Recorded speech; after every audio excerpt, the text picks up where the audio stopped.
Hey guys, it's Amanda. So I apologize for this video being a little later than some of the other ones that I've made.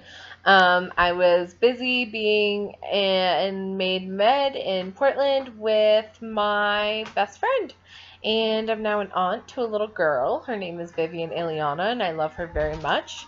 But this week I thought about my topic, and I've decided to do a video on career aspirations. This is something that has come up for me several times. Both my employer and other employers have been like, hey, what do you want to do once you have this degree?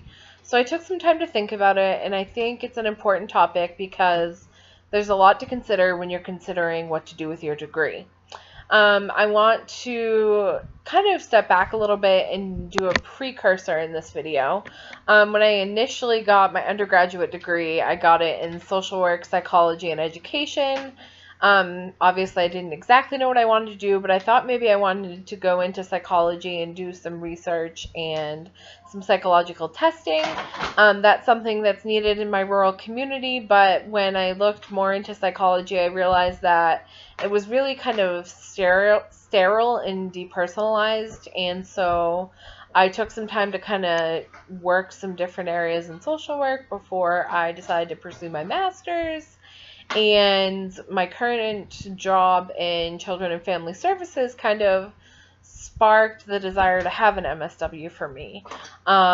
There's been some stuff going on in my life in regards to employment.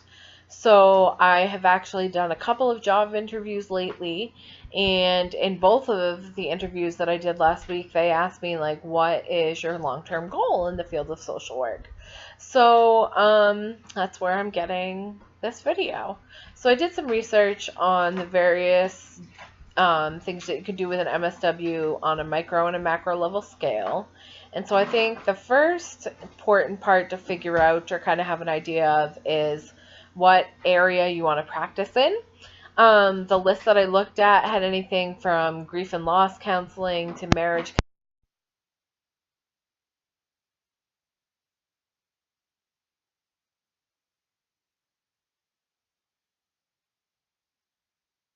Department of Human Services, and then the private and the public sector. When I think about my long-term goals, I do think that it would be really neat to have my own private practice that caters to the needs of children and families. That's a local resource that has few entities. To give some background information to where I live and work, there are about 3 or 4 predominant social service agencies that serve children in the community. The agency that I'm employed by is the only local agency currently that offers HCT, home and community-based treatment. There's another one in the area, but they only have one clinician doing it. So that service is limited here. We do have community support, but our communities are so far spread out, it's hard to find workers.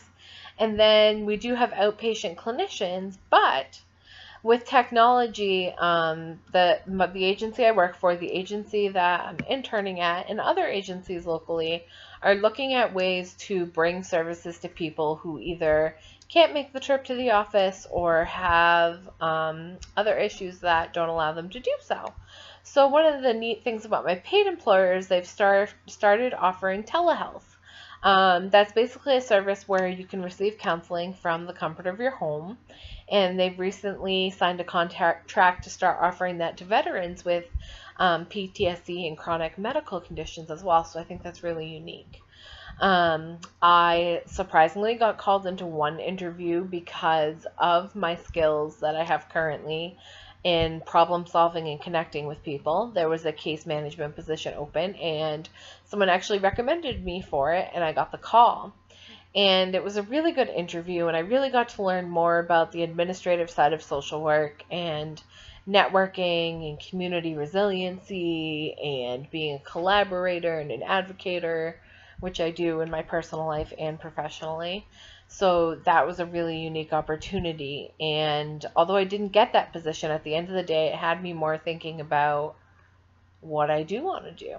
I also took an interview for Children and Family Services looking at an agency that's just beginning to offer in-home support. So I would be part of a team that would begin offering applied behavior analysis to kids and also doing some family and parenting work. And that seemed like a really unique opportunity to me. And part of that interview involved, have you ever thought about getting your MHRTC? And for those who don't know, the MHRTC is a community-based practice certification. Here in Maine, you have to take 10 courses on specific categories, everything from trauma to leadership and overcoming the field of social work, and only 5 of the 10 classes needed for your MHRTC can come as signed off on from other supervisors or training coordinators. The other 5 you have to do in person in a class that the state offers. And when you have your MHRTC, you're cleared.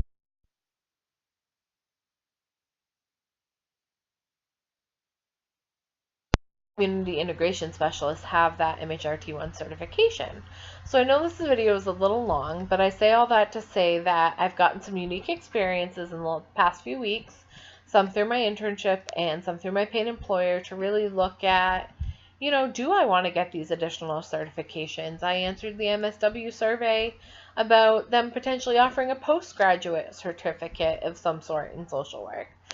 So what do I want to explore? Do I want to do more school, or do I want to jump into some of these either administrative, community-based, or technology-based that are being offered?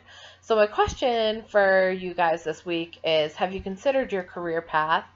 What factors have you considered when looking for employment? And I know for me, children and family services is something that I do want to do long term, potentially eventually step into private practice, but have you weighed private versus public sector? So that's my video for this week. I look forward to interacting with you all in class.